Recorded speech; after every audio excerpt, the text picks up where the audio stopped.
Good evening, Baptist Bible Church Santa Mesa, church members and visitor.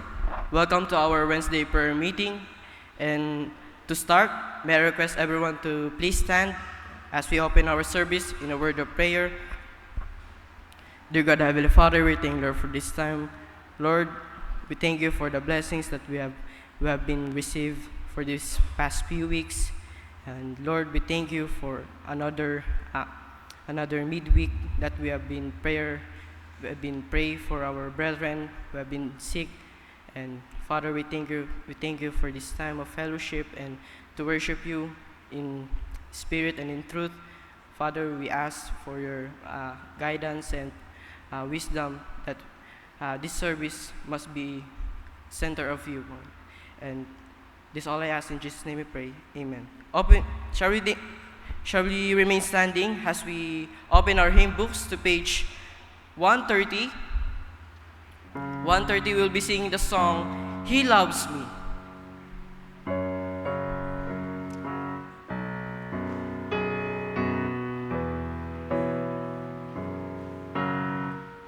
On the first verse now, ready, sing. Alas, and did my Savior bleed, and did my Sovereign die? Would He devote that sacred air for such a worm as I? He loves me, He loves me, He loves me, this I know. He gave Himself to die for me because He loved me so. Was it for crime that I have done? He groaned upon the tree. Amazing pity, grace unknown, and love beyond degree. He loves me, He loves me, He loves me, this I know. He gave Himself to die for me because He loved me so. You may be seated as I call on Brother Algie.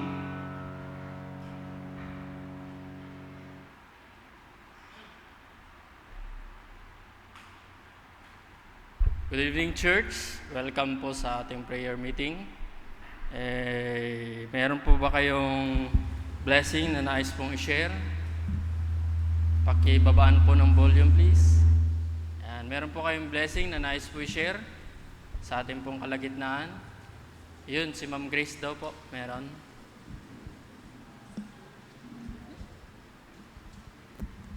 Good evening, church. I thank the Lord for the safety last week nung nagpunta kami ng Baguio. And thank God we have the opportunity to give tracts sa mga nakakausap at nakaka-ano namin dun sa Baguio. And then, may 3 ladies kaming na witnessan. And then, nakakatuwa nga kasi sila yung kakanta sa amin, yung haharanahin ba kami? Pero sabi ko sa kanila, wag nyo na kaming haranahin, ako na lang ang mag-share. Meron ako sa inyong i-share na magandang balita. Kaya doon po, nagkaroon po kami ng chance na nag-profess naman po sila. I pray na maging ano po yun. Tinuro ko sa kanila yung Baptist Bible, Grace Baptist Church doon sa malapit. Sabi ko, sana magkaroon kayo ng chance na makapunta ron at maka-attend. Kaya nag-okay naman sila. And then, pag-pray na lang natin na mag-grow sila kahit yung ganong pag-meet lang namin. And thank the Lord for that. Amen. Praise the Lord. Meron pa po ba? Nais po na Sister Merlin. Good evening, church. Ako po ay nagpapasalamat sa Panginoon sa privilege ng Friday at saka Saturday na kami po ay nakapunta sa Tanay Rizal. Kasama po yung ibang young people. Nakagala-gala din kami then at the same time. Blessing na nakapag-share po kami sa mga kabataan doon. At mukhang nag-enjoy naman yung mga nagtuturo. At isa pa po sa blessing doon kasi yung mama ni Denise talaga yung nag-gather ng mga bata at binigyan talaga kami ng space doon sa bahay ng mga kaibigan niya para lang ma-share yung salita ng Panginoon. Then, blessing na yung mama niya na nag-gather ng mga bata, siya din mismo ay nakapakinig ng salita ng Panginoon at na-enjoy niya yung mga napapakinggan niya patungkol sa salvation. And we keep, please pray for the children doon na nabahagian ng salita ng Panginoon at ganun din yung mama ni Denise. And thanks God dahil 15 na mga bata doon ang nag-receive sa Panginoon, including yung mga young people. Pinupuri ko po ang Panginoon sa pribileyo na pinagkaloob niya sa atin. Amen. Opportunity na makapag-witness. Sige po, meron pa po ba? Si Brother Jared. Good evening, church, and thank you for continually praying for ABBC Teresa because as of last Sunday, meron na po silang main pianist and head pianist. So, glory to God because natuto naman po and she's very confident on taking on the role of head pianist already. So, thank you. Amen. Sige po, meron pa po ba?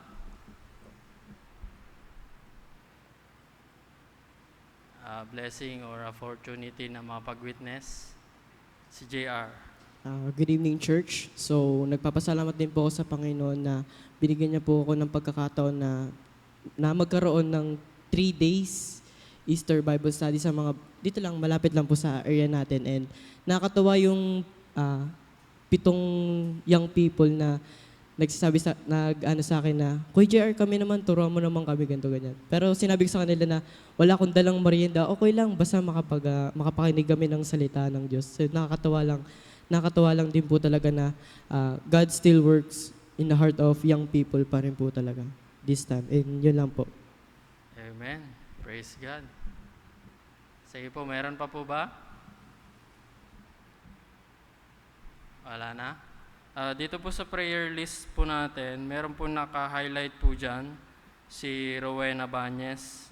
Ito po yung auntie po ni Brother Engelbert at saka si Sister Shane. Nabisita po namin sila yesterday. Nakasalubong po namin sa daan. Nakalabas na po siya sa ospital pero pag-pray po natin yung kanyang mga test na ginagawa para magpatuloy siya dito sa labas na, hindi na dun sa ospital. And another thing po na naka-highlight po dyan is si Charis Marquez. Isa po siya sa mga asawa ng missionary. At nandun po siya ngayon sa hospital. Maoperahan po siya bukas po sa,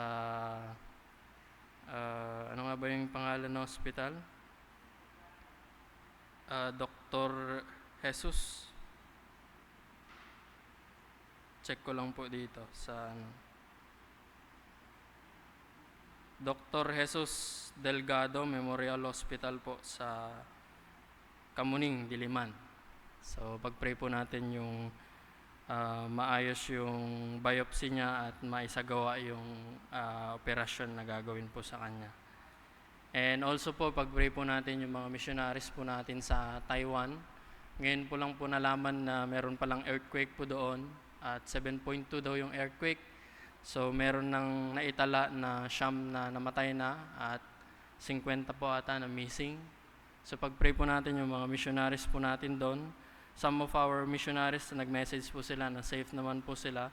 Hindi ko palang alam po sa ibang mga missionaries natin sa Taiwan if they are safe. So pag-pray po natin yung safety po nila. Another thing po mga kapatid is yung sa Zion Bible Baptist Church, merong gaganapin po na tawag po nila doon is The Promise to Love Again. Parang love banquet sa mga young people. So April 9 po yan. So sa Sukat Parañaque po. So pag-pray po natin yung mga some of our young people will going to attend there. So pag-pray po natin yung gaganapin po na pagtitipon po dyan sa panahon po na yan. Okay po? Sige po, kumuha na po tayo ng prayer partner and then we will going to pray together po after 5 minutes.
us pray.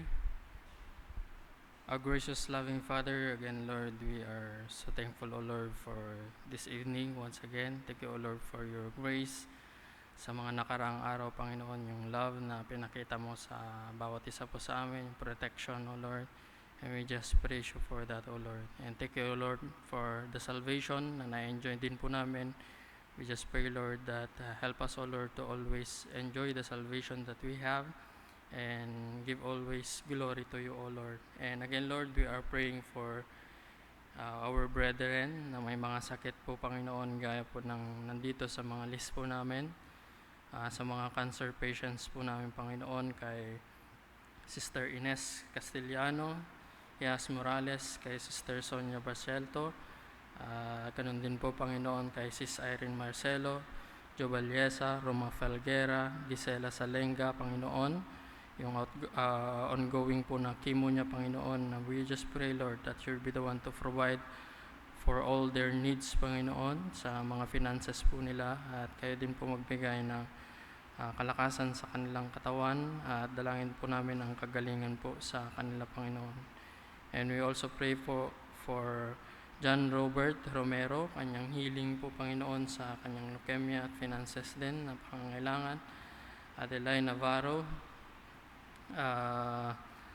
yung kanyang cancer din, ang kanyang gumaling. Ganun din po, Panginoon, kay Angelica Sarayu, ang kanyang leukemia, Panginoon.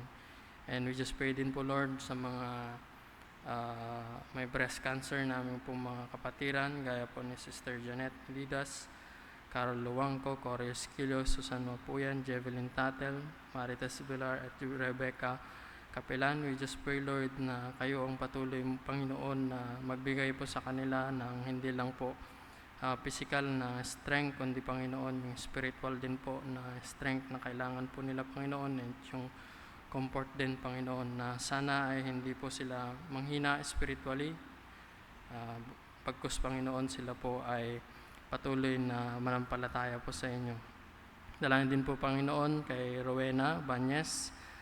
Dalangin po namin din po, Panginoon, ang patuloy na maayos na mga result ng kanyang mga ginagawa na test po sa kanya, Panginoon, ay maging maayos. And we just pray din po, Lord, kay Sister Charis Marquez po, Panginoon, sa mga wife ng missionary po namin. We just pray, Lord, na kayo po ang mag-provide sa finances na pangangailangan po nila. We just pray, Lord, for the good result po, Panginoon, sa kanyang biopsy upang maisagawa po kay Panginoon ang kanyang operation tomorrow. And we just pray, Lord, that you be the one to give them a good doctor as well as wisdom sa mga doktor na mag-ooperate po sa kanya. And we just pray din po, Lord, na hindi po sila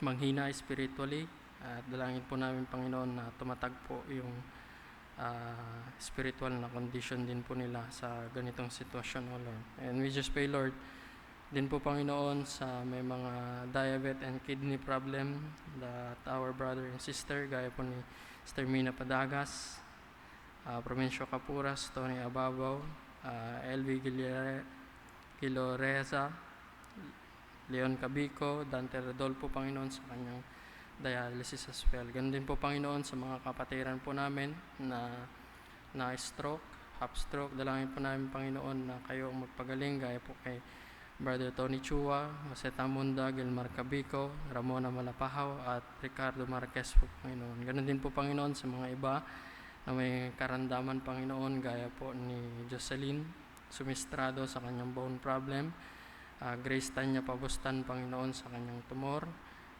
Enoch Rensus Balyas sa kanyang palsy, at ganun din po, Panginoon, sa aming kapatiran, si Brother Willie Garcia sa kanyang back pain, Panginoon, kaya magpagaling po sa mga tao po na ito. Ganun din po, Panginoon, kay Sister Joyce Mayuga, Panginoon, sa kanyang medication, na naway po, Panginoon, yung medication na ginagawa po niya ay magkaroon po ng effects na mabuti sa kanyang katawan, O Lord.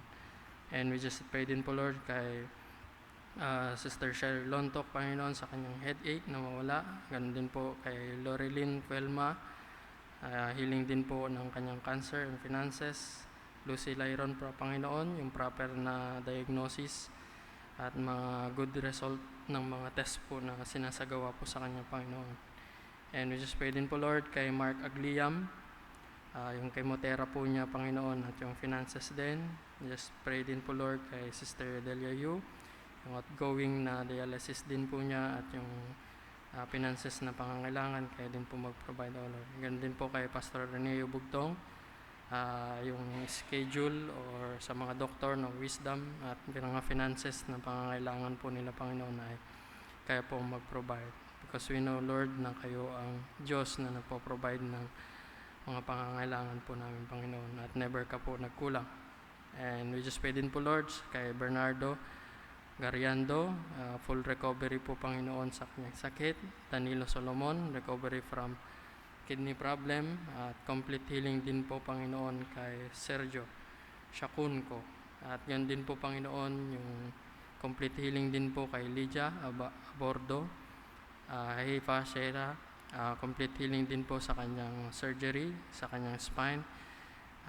Dennis Durete, physical strength, and Rain Ariate po, Panginoon, so safe ng kanyang pagdadalang tao, Panginoon. And we just pray, Lord, na maging healthy po siya, maging healthy din yung baby, and we are praying for the upcoming delivery, Panginoon. In the future, we just pray, Lord, na maging safe. Dalangin din po namin, Panginoon, kay Cheryl D. Bernardo, complete recovery po, Panginoon, sa kanyang sakit. And we just pray, Lord, na kung iyong loloobin ay makabalik po siya ulit sa Bible School. If this is, kung hindi man ngayon, Panginoon, just pray, Lord, that in the future ay makabalik po siya. And we just pray, Lord, for our missionaries sa ibang mga bansa, kay Pastor Ariel, kay Velsa Sama, Panginoon, kay Pastor Jerry Mateo, Pastor Felix Arma sa Ghana, Pastor Doc Apawan, at iba pa ng mga kapatiran po namin sa mga gera na location. We just pray, Lord, na kayo po, Panginoon, ang patuloy po, Panginoon, na magprotekta po sa kanila, pangangailangan po nila. Kayo ang patuloy na mag-provide, and we just pray din po, Lord, na kayo ang patuloy na mag-bless sa mga churches na ina-handle po nila, Panginoon. Just pray din po, Lord, sa mga missionaries po namin sa Taiwan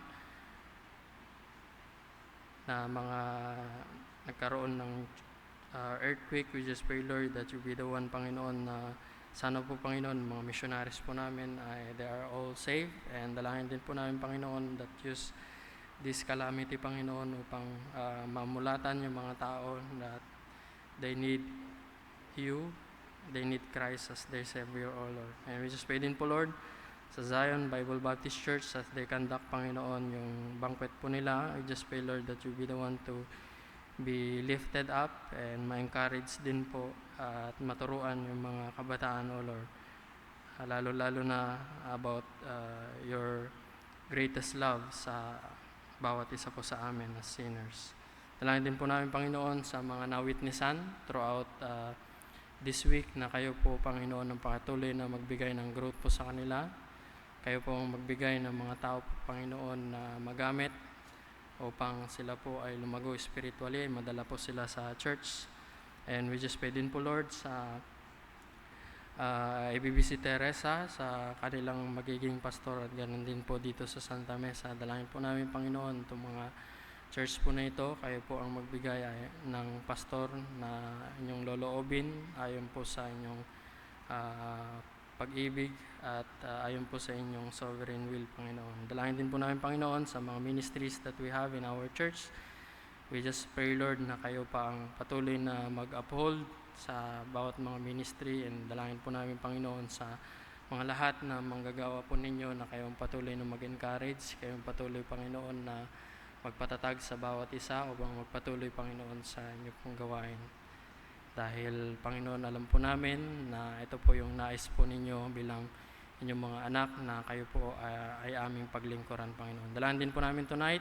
Just pray, Lord, that kayo po ang patuloy na mangusap po sa amin, sa aming pag-awit, Panginoon, na mapurihan ka. Maraming salamat, Lord, at aming dinadalangin sa pangalan ni Jesus. Amen. Okay po, tayo po ay tumayong lahat, and let's welcome each other. Meron po ba tayong bisita? Ngayon? Ay, meron po tayong visitor. Nasa likod po siya, so kamayan na lang po natin siya. Welcome, Brad, sa Baptist Bible Church Santa Mesa. Brother JR?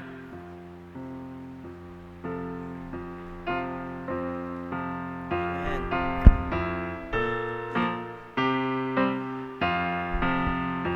There's a welcome, a welcome here. There's a Christian welcome here. Hallelujah. There's a welcome here, a welcome here. There's a Christian welcome here. Ako'y ligtas sa dugo ni Jesus. Ako'y ligtas at alam ko yun. Ako'y ligtas sa dugo ni Jesus. Sa lako'y kanyang tinubos.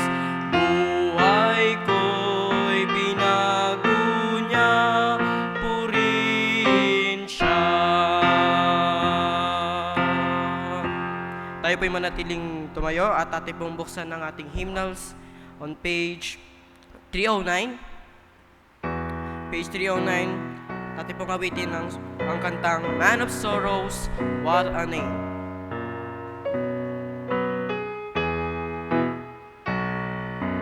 On the first verse now, ready, sing. Man of sorrows, what a name for the Son of God who came, ruined sinners to reclaim. Hallelujah, what a Savior, bearing shame and scoffing rude. In my place condemned he stood, spilled my pardon with his blood. Hallelujah, what a Savior. Guilty villains, helpless we, spotless Lamb of God was he. Full atonement can it be? Hallelujah, what a Savior. You may be seated po.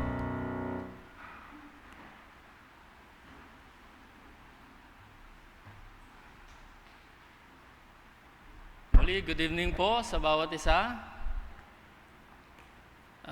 Bago po tayo mag-start, meron po muna akong itatanong, pero if you are embarrassed to raise your hand, is okay lang. Sino po mahilig po dito manood po ng romantic movie? Romantic movie? Pagka Pinoy, di ba? Usually nagbababad po yan sa mga telenovela. At meron pang mga Korean telenovela na talagang pinagpupuyatan ng mga young people. Now, in terms of love po mga kapatid, sa atin bilang mga Pilipino is talagang grabe yung natin, yung kagustuhan po natin na pag-usapan about love, manood about love, to sing about love. At kung minsan, sa mga pinapanood po natin ng mga romantic movies, minsan sasabihin natin, sana ganyan na lang yung pag-ibig ng aking asawa sa akin. Minsan ganun no? Sana ganyan na lang yung pag-ibig ni ganito sa akin, o sa aking anak sa akin, o yung nanay ko sa akin. And sometimes we admire those people, those movies. Pero alam po natin mga kapatid, that instead of admiring those hindi naman totoo talaga ng mga movie, although there are some, pero instead na i-admire po natin how they love, let us admire more the love of God. Amen? Alam po natin yung love ng Panginoon is the greatest love, the deepest love, the perfect kind of love na meron. At ang Diyos lamang ang meron po ganun na pag-ibig. Kaya sabi nga po sa isang kanta, Sabi niya po dito, pinakita po dito yung pag-ibig ng Panginoon. Sabi niya, amazing love, how can it be that thou, my God, should die for me? Amazing love, how can it be that thou, my God, should die for me? Napakadakila po yan, talagang napakalalim yung pag-ibig po ng Panginoon na tayo bilang mga kasalanan ay siya po yung namatay para po sa atin. Upang sa ganun po ay tayo po hindi mapahamak po sa impyerno, kundi magkaroon po tayo ng buhay na walang hanggan. And we can see that in Romans chapter 5, verse 8. Sabi niya dito, but God commended, show or prove His love toward us in that while we were sinners, Christ died for us. So makikita po natin, the greatest and the deepest and perfect kind of love can only be found in God because God is love. And without Him, there is no love at all. There is no genuine love at all kung wala ang Diyos, yung pag-ibig ng Panginoon. Now, because God is love, His children are also known a people of love. Ang Panginoon, siya po yung Diyos na pag-ibig, at dahil ang Diyos ang pag-ibig, tayo bilang Kanyang mga anak, we are also a people of love. Nakikita yung pag-ibig ng Panginoon sa atin. Bakit? Tayo ay Kanyang mga anak. Tayo ay Kanyang mga iniibig. So let's continue our series po sa 1 Thessalonians. Ko alam kung kailan po tayo matatapos po dito, but I love this epistle of Paul to Thessalonicans.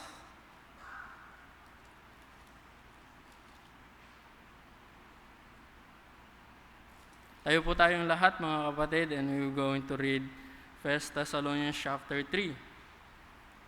Sabi ko sa sarili ko, malapit na, 2 chapter na lang. Pero hindi pa ako natatapos dito sa chapter 3.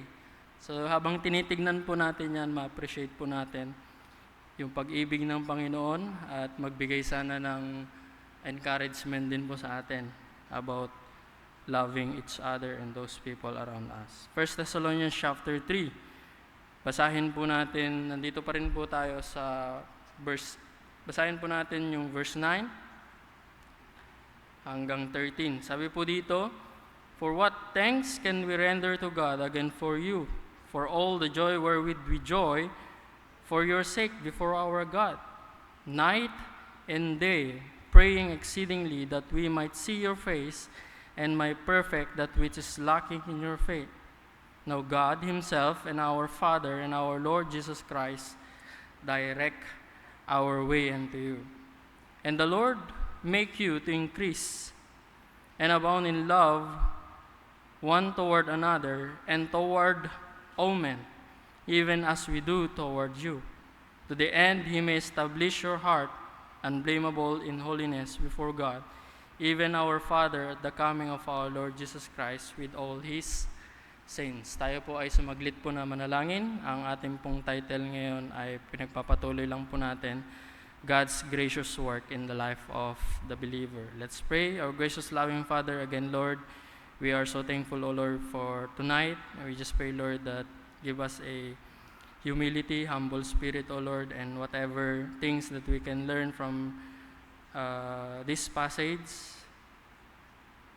we just pray, Lord, that you be the one, Panginoon, to enable us to apply it in our life. And we just pray, Lord, for forgiveness for our sin. And we just pray, Lord, dalangin po namin, Panginoon, that you be the one to be lifted up in our midst.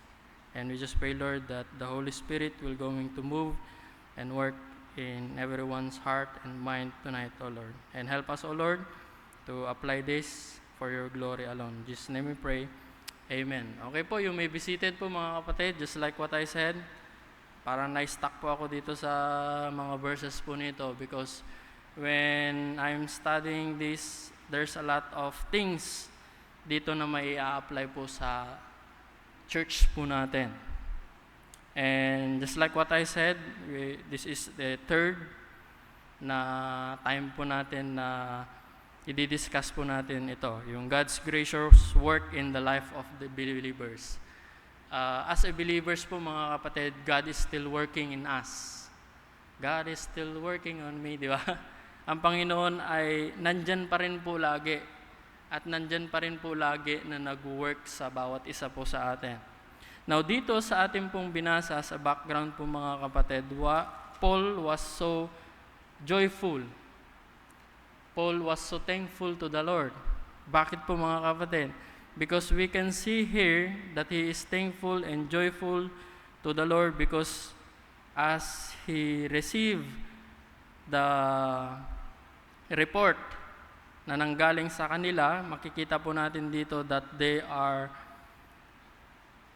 have faith that works. They have love that labor. They have hope in the Lord that produces patience. Ano pa na makikita po natin na kinakagalak ni Apostle Paul? Nung binahagi nila yung salita ng Panginoon, tinanggap nila yung salita ng Panginoon. Ano pa? Sila po ay naging mga imitators. Kumbaga, kung nakikita mo yung mga mananampalataya dito, talagang makikita mo na si Kristo ay nananahan po sa kanila. Nakikita yung pagka-Kristo, yung buhay po nila. And another thing, hindi lang po sila may faith, may love, may hope, imitators of Christ, and they become a model for all Christians in their time, in their place, in their city. At soul winner din sila. Ano pa? They endure for Christ, even persecution. Now, isipin po ninyo kung ganun yung church po natin. Punong-puno ng pag-ibig, punong-puno ng pananampalataya ang bawat isa, yung simbahan po natin, punong-puno ng pag-asa na hinahantay yung pagbabalik ng Panginoon. Bawat isa po sa atin nagsosoul win. Bawat isa po sa atin kahit may persecution, hindi nawawalan ng pag-asa. Sasabihin nyo siguro, wow, this is a perfect church. Diba? Sana all. Diba? Yung mga sinasabi ng mga young people, sana all. Kaya makikita po natin in verse 9, ganun na lamang yung pasasalamat po ni Apostle Paul sa Panginoon.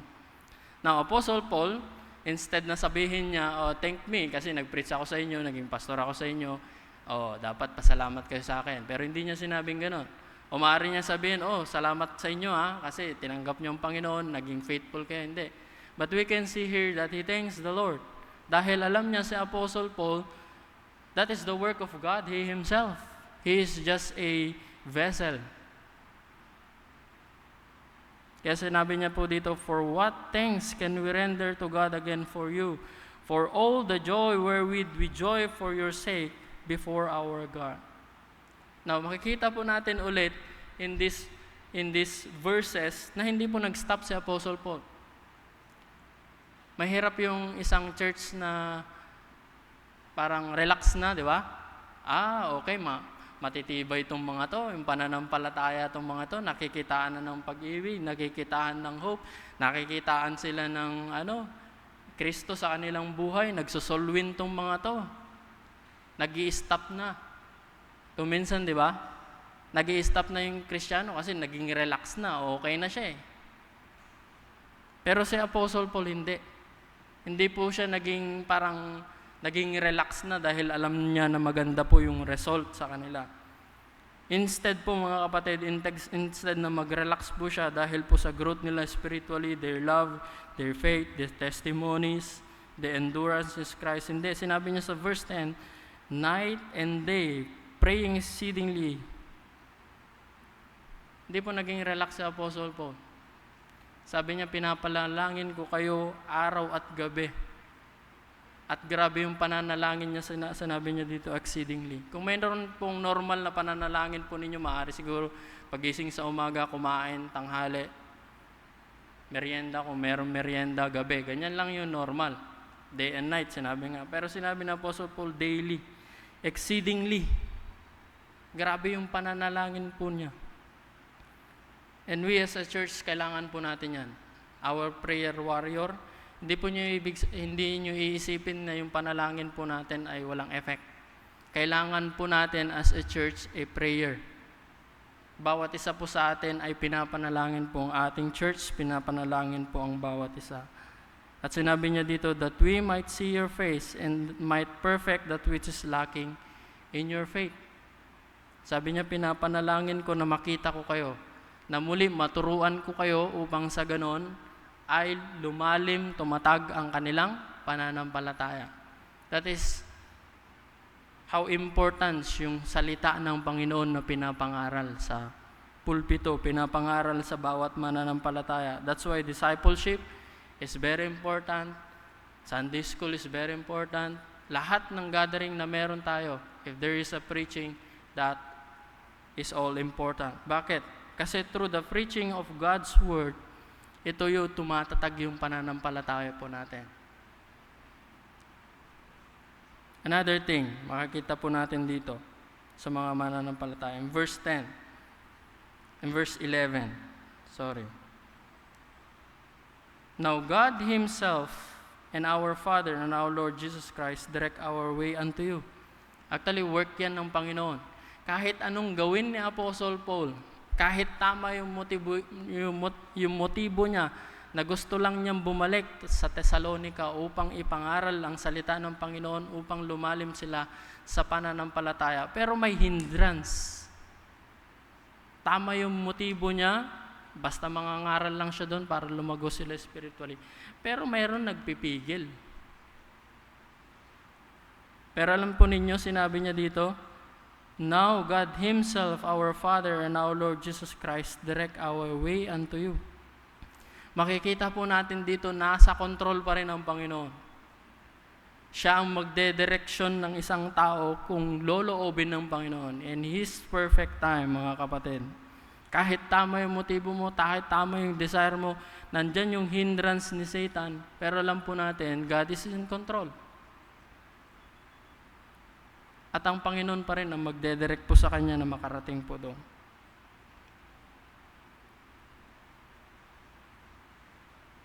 That's why God is the one who direct believers. Now, punta po tayo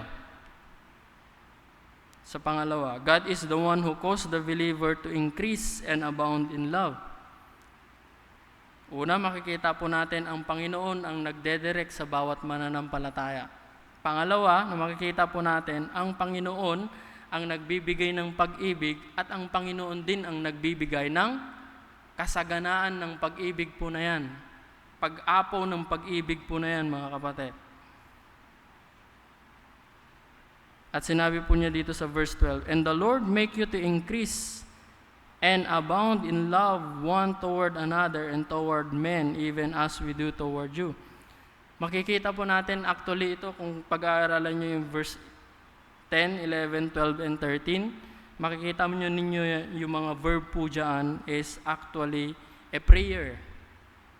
Hinihingi niya ito sa Panginoon. Pinagpipray sila na sana mag-increase at dumami ang kanilang pag-ibig at umapaw ang kanilang pag-ibig. Now, makikita po natin dito based on this sentence na sinabi ng Apostle Paul, makikita po natin ng source ng pag-ibig is wala pong iba kundi ang Panginoon.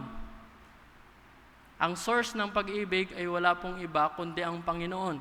Kaya nga nagpipray si Apostle Paul sa Panginoon kasi siya ang source. Siya ang magbibigay sa tao ng pag-ibig. Lumalim, lumawak yung pag-ibig po ng tao po na ito dahil ang Panginoon ang magbibigay. Bakit?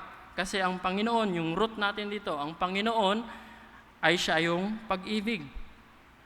Now, just like last time na in-explain ko, yung pag-ibig po dito, mga kapatid, ay kakaibang pag-ibig. Yung sabi po nila sa Greek is agape. Kasi may mga pag-ibig which is storges, pag-ibig sa mga magulang, philos, pag-ibig sa mga kaibigan, yung eros, pag-ibig sa romantic. Pero ito, yung pag-ibig ng Panginoon na siyang meron lang. Siya yung pinagmumulan ng pag-ibig po na ito. And that love is unconditional, unmerited, sacrificial love, self-giving, constantly seeking the benefit of the one he loved. Ano pa, mga kapatid? And this love is not based on emotion. It's not based on good feeling.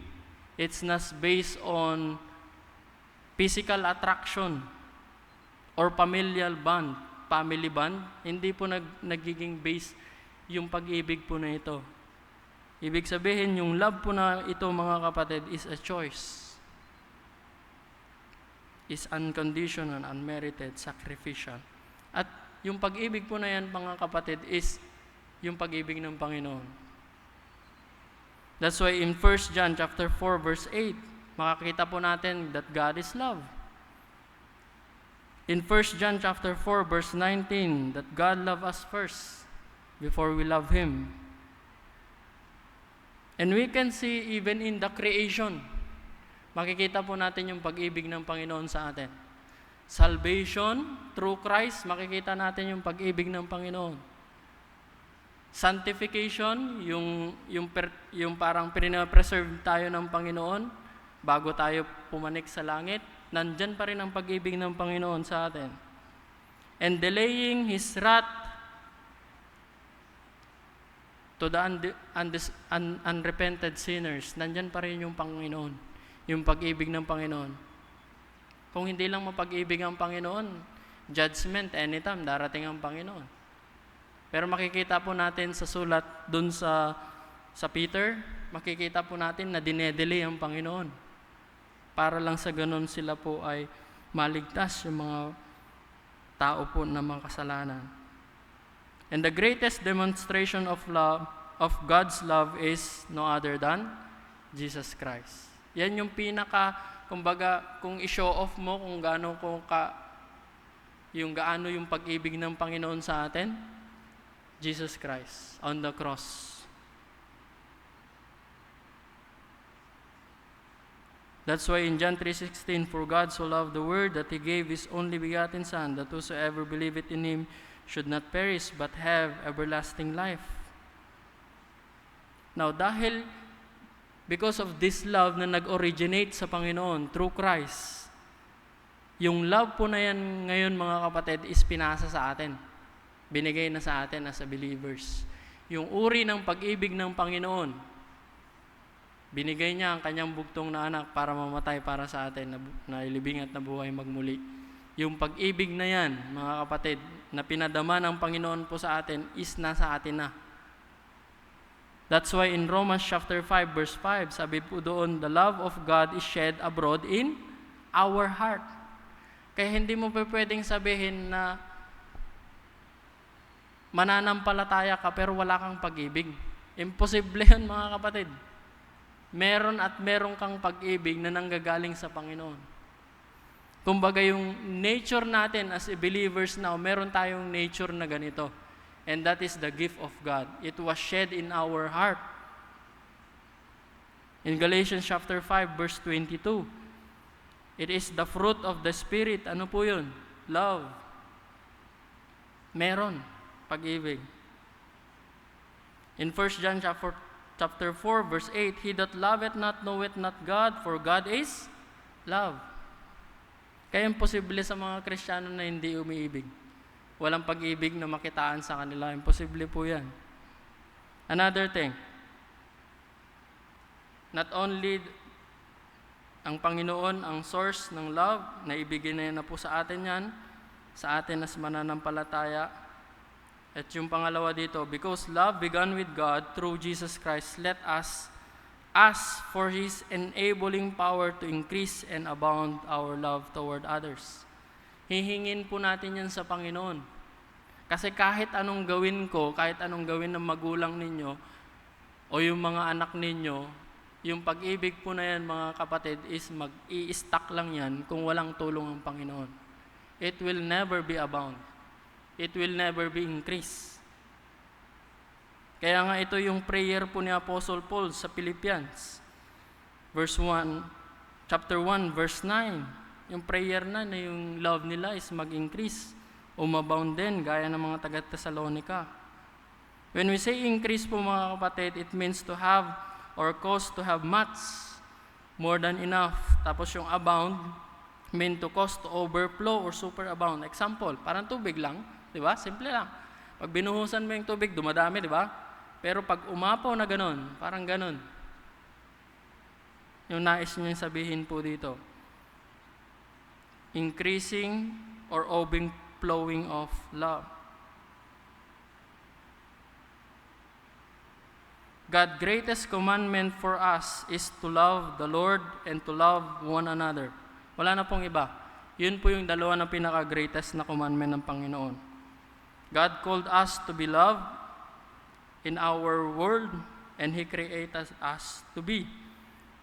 Una, na nabanggit po dito is love every believers. Kasi yung sabi niya dito, mga kapatid, sabi niya, and the Lord make you to increase and abound in love, one toward another.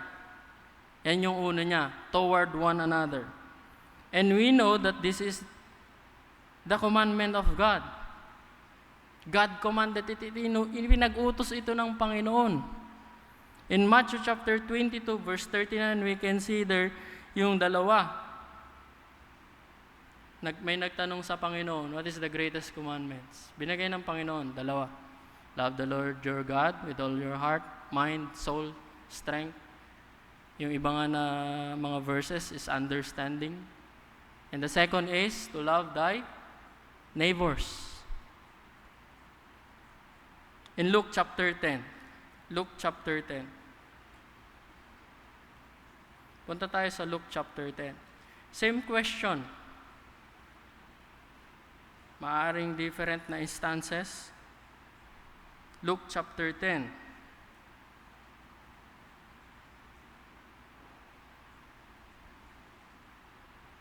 Tingnan niyo sa verse 25. And behold, a certain lawyer stood up and tempted him, saying, Master, what shall I do to inherit eternal life? Ang Panginoon ang nagsabi.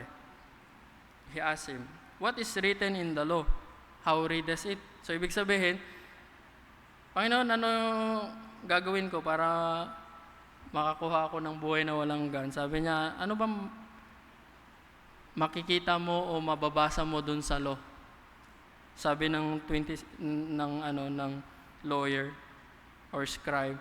And he answered said, Thou shalt love the Lord thy God with all thy heart, and with all thy soul, and with all thy strength, and with all thy mind. At yung pangalawang sabi niya, and thy neighbors as thyself. Verse 28. And he said unto him, Thou hast answered right. Tama ka. Do this and thou shalt live. Verse 29. But he, willingly to justify himself, said unto Jesus, And who is my neighbors? Kasi alam po natin na yung law na to, alam niya. Di ba? Yung commandment na ito ng pag-ibig sa Panginoon, ng wagas at pag-ibig ng mga tao nasa paligid niya, ay commandment ng Panginoon. Pero he just want to justify himself. At sinabi niya dito, and who is my neighbors? Alam po ninyo yung pagkakaintindi ng mga Hudyo about neighbor is those people that are near you.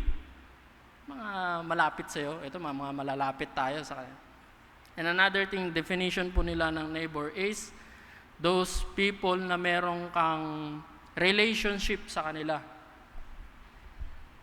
Yun lang yung definition po nila ng neighbors. Pero ang Panginoon ay nilawakan po niya yung barrier na nilalagay nila. Yung mga nasa paligid mo lang, yung mga may relasyon ka lang, yan yung mga neighbors mo. Pero nagbigay ng Panginoon, sabi niya dito in verse 30.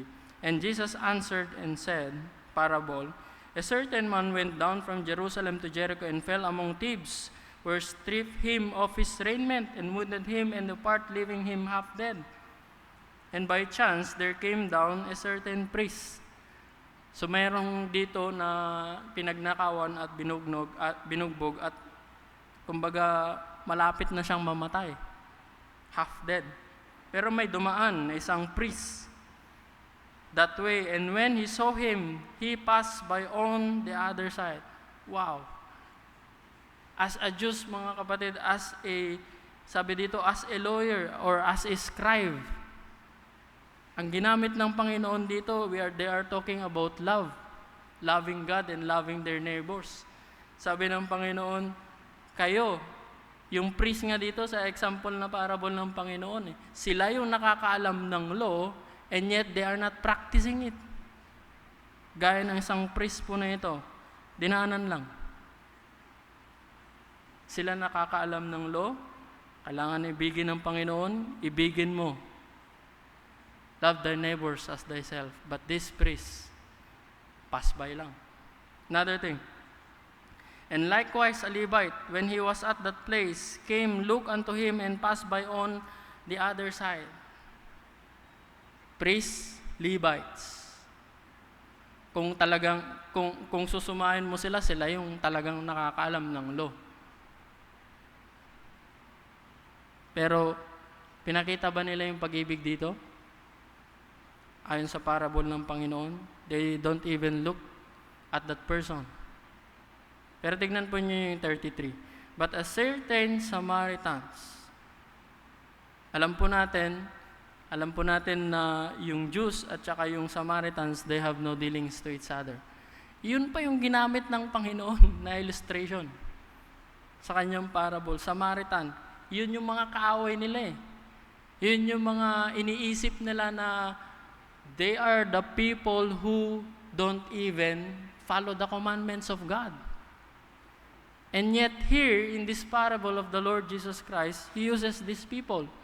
Iniisip nila ito yung mga hindi sumusunod sa batas ng Panginoon.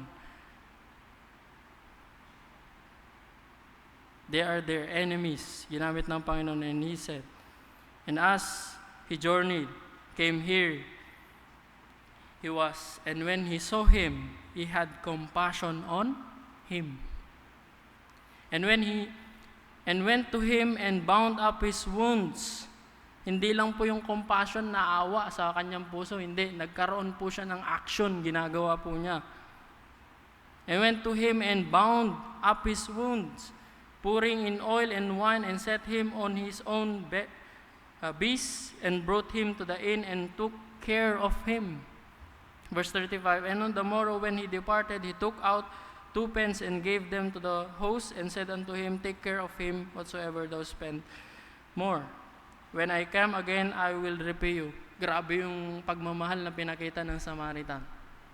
Hindi lang po niya hinugasan, hindi lang po niya tinay yung kanyang wound, sinakay pa sa kanyang, ewan ko kung anong sakayan ng tao na ito, dinala pa sa sa term natin ngayon, hotel.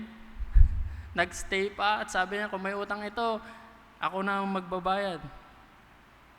36, which now on these 3, sabi ng Panginoon, sino ngayon dito sa tatlo?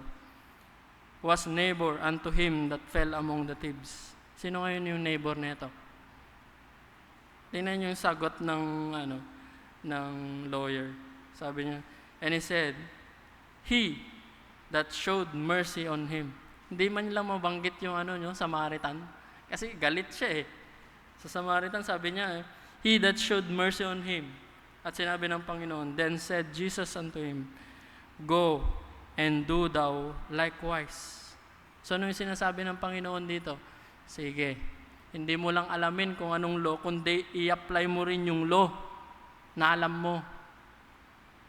You start living what the law tells him to do. To love thy neighbors. Now, in John chapter 13, parang mas lalong nilaliman ng Panginoon dito. Tingnan po ninyo sa John chapter 13. Kaya sabi ko, na-stuck ako dito sa sa lesson na to. John chapter 13. Alam po ninyo, yung time po na ito mga kapatid, ay ang Panginoon mismo ay hinugasan ng kanilang mga paa, di ba? Kung pag-aaralan nyo. And in verse 34 and 35, ito yung sabi ng Panginoon sa kanila. A new commandment. What? New commandment. Bagong utos ko sa inyo ng Panginoon. Sabi niya, I give unto you that ye love one another as I have loved you, that you also love one another. Siguro magiging tanong nyo, paano naging new ito? Actually, sabi niya, love thy neighbors as thyself. Pero paano naging new ito mga kapatid? Naging new ito mga kapatid dahil po doon sa word na as I have loved you.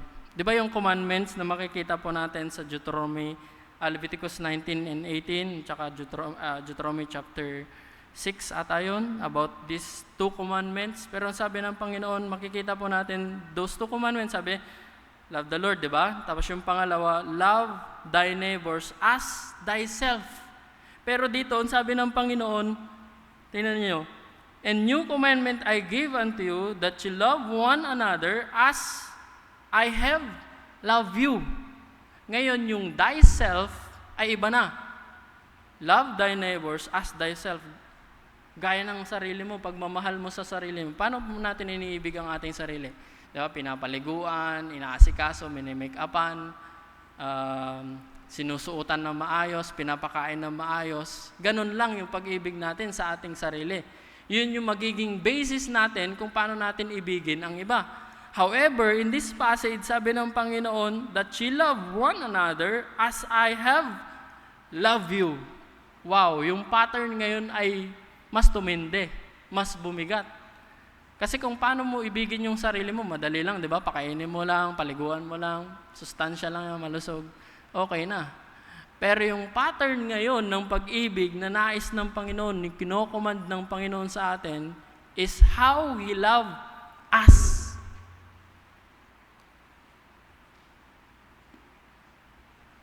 Sabi ko, wow, paano ba tayo inibig ng Panginoon? And in this chapter po mga kapatid, tingnan nyo kung paano yung demonstration ng ginawa ng Panginoon. Verse 15. In John chapter 13 pa lang tayo. Sabi ng Panginoon, "For I have given you an example that you should do as I have done to you." Ano yung ginawa niya? In verse 13. "You call me Master and Lord, and you say, well, for I am." Sabi ng Panginoon. Pero verse 14, ano yung example na ginawa ng Panginoon to show His love to them? Sabi niya, "If I then, your Lord and Master, have washed your feet, you also ought to wash one's another feet." Siya ang Master, siya ang Lord. Pero binabaan po niya yung kanyang sarili to serve them, the disciples. Do they deserve that kind of love? Is that easy na example ng pag-ibig? Hirap, no?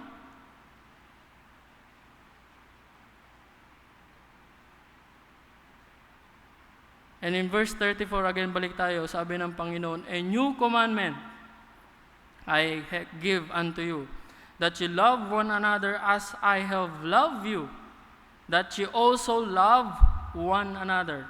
Verse 35, "By this shall all men know that ye are my disciple, if you love one another." Standard, yung pattern ng pag-ibig is yung pag-ibig ng Panginoon. And dito sa chapter 13, yung pag-ibig ng Panginoon, dinemonstrate ng Panginoon. At lalo pang nilaliman po niyan. In chapter 14, verse 15,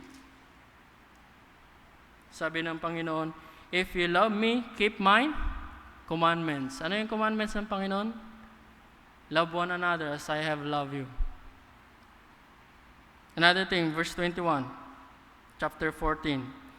"He that hath my commandments and keepeth them, he it is that loveth me, and he that loveth me shall be loved of my Father, and I will love him, and he will manifested myself to him." Another thing, so 23, Jesus answered and said unto him, "If a man love me, he will keep my words, and my Father will love him, for we will come unto him and make our abode with him." Di pa po yan tapos. In chapter 15, verse 9, piruin po ninyo si John, kinonsume niya yung 13, 14, and 15. Verse 9. Sabi po dito, "As the Father have loved me, so I have loved you. Continue in my love. If you keep my commandments, ye shall abide in my love, and as I have kept my Father's commandment, and abide in his love, these things have I spoken unto you, that my joy might remain in you, and that your joy might be full. This is the commandment, that you love one another as I have loved you." Verse 13. Greater love hath no man than this, that a man lay down his life for his friends. Kanina, hinugasan niya lang yung mga paa nila, di ba? Dito, sabi niya dito, greater love hath no man than this, that a man lay down his life for his friends. Ngayon, ililay down na niya yung buhay po niya para sa kanyang minamahal. Ganyan ang tunay na pag-ibig. Ganyan ang wagas na pag-ibig po ng Panginoon. He laid down His life for us. In verse 17,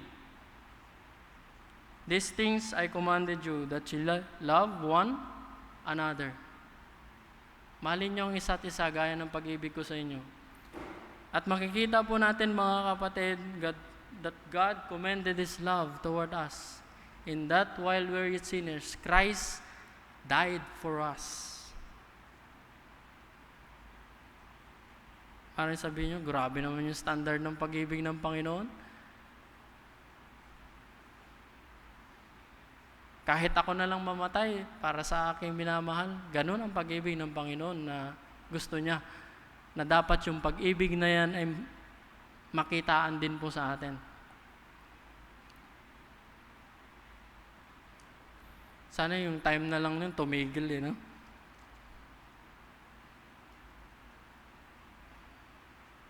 Not only that God commanded it. Sa Old Testament, meron ng Panginoon dito, God He Himself commanded it. And even in John, 1 John chapter 2,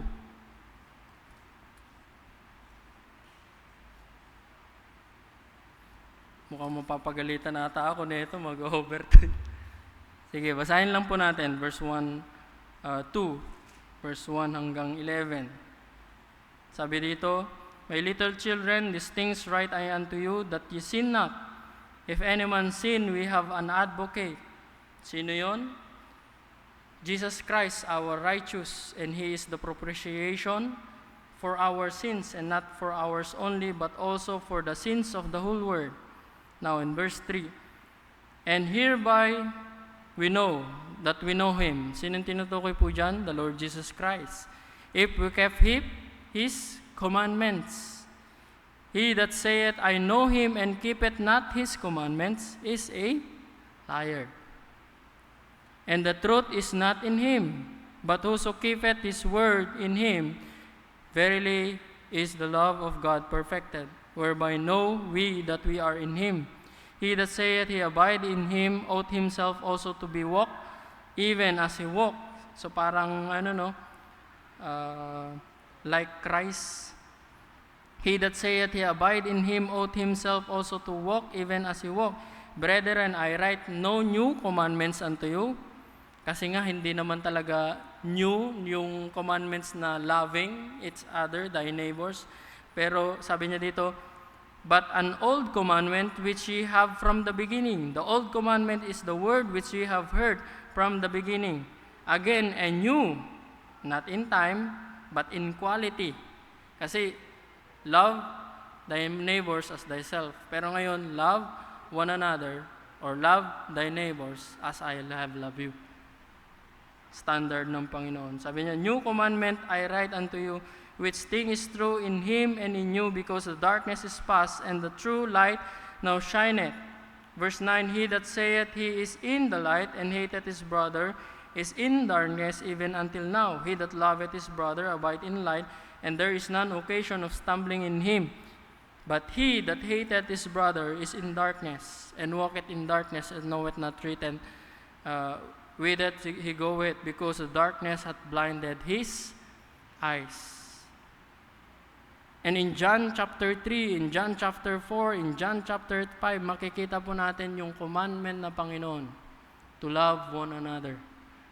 To love each other po mga kapatid. As fellow believers, we should love each others.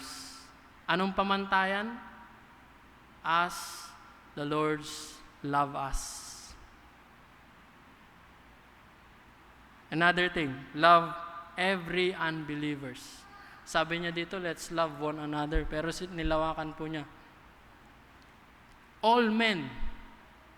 Grabe yung pag-ibig, no? And we will going to continue that next week. Or or the others na may chance.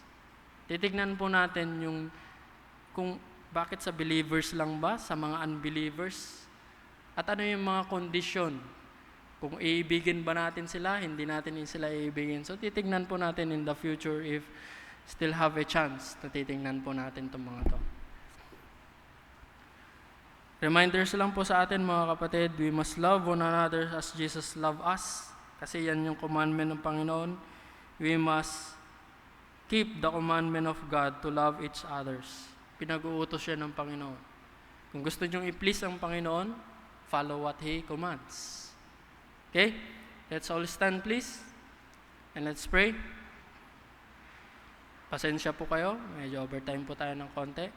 Let's pray. Our gracious loving Father, again Lord, we are so thankful for this time, O Lord, that we've studied your word, and we just pray, Lord, to help us to increase our love and abound our love for each other, and also to those people that around us or those people na unbelievers, O Lord. And we just pray, Lord, na yung church po na ito ay makitaan po ng pag-ibig sa isa't isa, makitaan po ng pag-ibig po sa inyo. And we just pray, Lord, that help us, O Lord, to apply the truths na makikita po na nakita po namin sa inyong salita. Thank you, Lord, for everything. In Jesus' name we pray. Amen. Remain standing po and let's pray for our offering. Usher po, please come.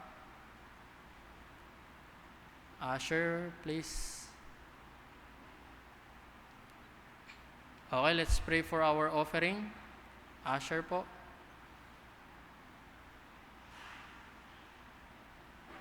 Let's pray. Our gracious loving Father, again, Lord, we are so thankful, O Lord, for the time that we can give to use it, O Lord, for the furtherance of the gospel, and for this church, we just pray, Lord, that bless the offering and bless the people who will give, O Lord. In Jesus' name we pray. Amen. Okay po, you may be seated a little while habang kinukuha po yung offering.